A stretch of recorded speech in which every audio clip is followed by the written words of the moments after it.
ยอห์นบทที่13ก่อนถึงเทศกาลเลี้ยงปัสกาเมื่อพระเยซูทรงรู้ว่าถึงเวลาแล้วที่พระองค์จะทรงจากโลกนี้ไปหาพระบิดา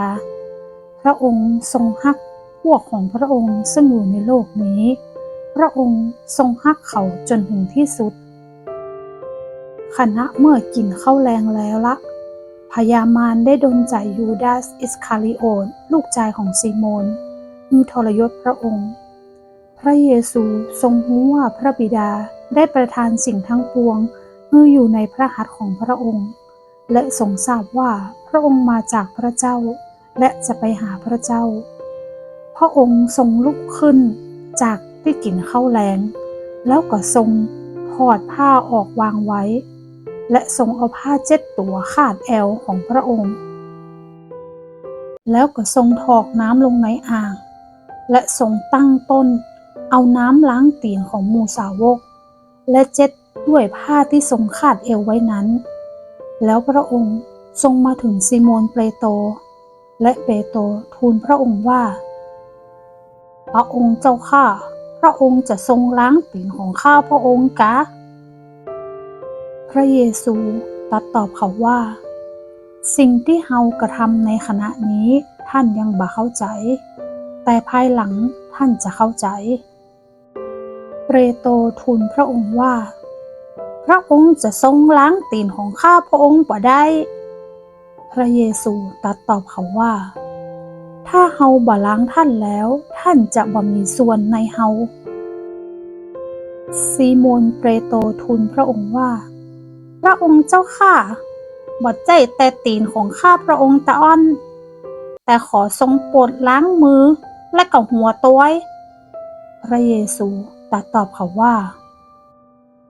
ผู้ที่อาบน้ำแล้วบ่จำเป็นต้องชำระกายแหมล้างแต่ตีนเต้าอั้นเพราะสะอาดหมดทั้งตัวแล้วหมู่ท่านก็สะอาดแล้วแต่บ่ใจผู้คนเพราะพระองค์ทรงรู้ว่าใครจะเป็นผู้ที่ทรยศพระองค์เหตุฉะนั้นพระองค์จึงตรัสว่าท่านทั้งหลายบ่ได้สะอาดทุกคนเมื่อพระองค์ทรงล้างตีนเขาทั้งหลายแล้วพระองค์ก็ทรงใส่เสื้อและเอนตัวลงแห่มกำพร้อมตัดกับเขาว่าท่านทั้งหลายเข้าใจในสิ่งที่เฮาได้ยะแก่ท่านก่อท่านทั้งหลายฮ้องเฮาว่าพระอาจารย์พระองค์พระผู้เป็นเจ้าท่านฮ้องถูกแล้วเพราะเฮาเป็นจะอันถ้าเฮาผู้เป็นองค์พระผู้เป็นเจ้าและเป็นพระอาจารย์ของท่านได้ล้างตีนของหมู่ท่านก็ควรจะล้างตีนของกันและกันตัวยเพราะว่าเฮาได้วางแบบแก่ท่านแล้วเพื่อให้ท่านทำเหมือนดังที่เฮาได้ยะแก่ท่านเฮาบอกความจริงแก่ท่านว่าถ้าจะเป็นใหญ่กว่านายก็บ่ได้และทูตจะเป็นใหญ่กว่าผู้ที่ใจมาก็หาบ่ได้ถ้าท่านหูจะอี้แล้วท่านประพฤติตามท่านก็เป็นสุขเพราะเฮาบ่ได้อู้ถึงพวกท่านสิ้นผู้คนเฮาหูจักผู้ที่เฮาได้เลือกไว้แล้วแต่เพื่อพระคัมภีร์จะสำเร็จที่ว่าผู้ที่รับประทานอาหารกับเฮาได้ยกส้นตีนต่อเฮาบอกท่านทั้งหลายเดี๋ยวนี้ก่อนที่เรื่องนี้จะเกิดขึ้นเพื่อว่าเมื่อเรื่องนี้เกิดขึ้นแล้วท่านจะได้เชื่อว่าเฮาคือผู้นั้นเฮาบอกความจริงแก่ท่านว่าผู้ใดได้รับผู้ที่เฮาใจไปผู้นั้นก็รับเฮาตัวยและผู้ใดได้รับเฮาผู้นั้นได้รับองค์พระผู้เป็นเจ้าผู้ทรงใจเฮามาเมื่อพระเยซูอู้จะอั้นแล้วพระองค์ก็ทรงเป็นทุกข์ในใจและตรัสเป็นพยานว่าเฮาบอกความจริงแก่ท่านว่าคนหนึ่งในหมู่ท่านจะทรยศเฮาเราสาวกก็พอหน้ากันและก็สงสัยว่าคนที่พระองค์อู้ถึงนั้นเป็นผู้ใดมีสาวกคนหนึ่งที่พระเยซูทรงฮักได้เอนกายอยู่ในอกของพระเยซู ซีโมนเปโตรจึงยะไม้ยะมือเมื่อเขาถามพระองค์ว่าคนที่พระองค์พูดถึงนั้นคือผู้ใดขณะที่ยังเอนกายอยู่ในอกของพระเยซูสาวกคนนั้นก็ถามพระองค์ว่าพระองค์เจ้าข้าคนนั้นคือไผพระเยซูตรัสตอบว่าคนนั้นคือผู้ที่เราจะเอาอาหารนี้จิ้มแล้วยื่นให้และเมื่อพระองค์ทรงเอาอาหารนั้นจิ้มแล้วก็ทรงยื่นให้แก่ยูดาสอิสคาริโอตลูกชายของซีโมนเมื่อยูดาสกินอาหารนั้นแล้วซาตานก็เข้าสิงในใจเขาพระเยซู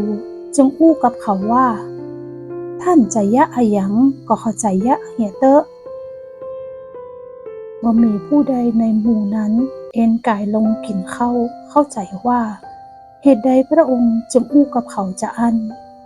บางคนคิดว่ายูดาสถือถุงเงินพระเยซูจึงบอกเขาว่าจงไปซื้อสิ่งที่เราต้องการสำหรับเทศกาลเลี้ยงนั้นหรือตัดบอกเขาว่าเขาควรจะให้ทานแก่คนทุกข์พ่อง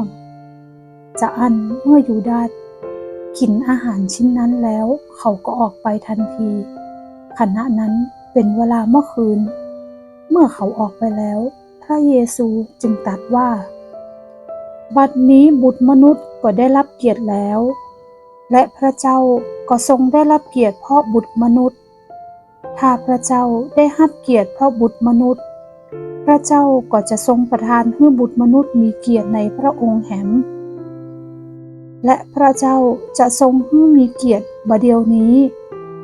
ลูกเล็กๆเอ๋ยเฮายังจะอยู่กับเจ้าตั้งหลายแหมน้อยนึง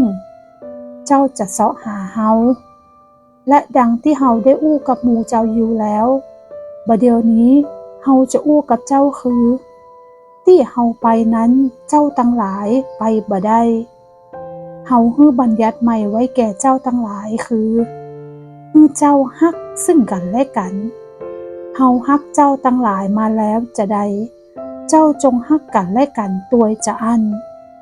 ถ้าเจ้าตั้งหลายฮักกันและกันจะอี้แหละคนทั้งปวงก็จะหูได้ว่าเจ้าตั้งหลายเป็นสาวกของเฮาซีโมนเปโตรทูลพระองค์ว่าพระองค์เจ้าข้าพระองค์จะเสด็จไปที่ไหนพระเยซูตรัสตอบเขาว่าที่ซึ่งเฮาจะไปนั้นท่านจะต้วยเฮาไปบัดเดี๋ยวนี้บ่ได้แต่ภายหลังท่านจะต้วยเฮาไปเปโตรอู้ทูลพระองค์ว่าพระองค์เจ้าข้าเหตุใดข้าพระองค์ถึงต้วยพระองค์ไปบัดเดี๋ยวนี้บ่ได้ข้าพระองค์จะสละชีวิตเพื่อพระองค์พระเยซูตรัสตอบเขาว่าท่านจะสละชีวิตของท่านเพื่อเฮากะเฮาบอกความจริงแก่ท่านว่าก่อนไก่ขันท่านจะปฏิเสธเฮา3 เตื้อ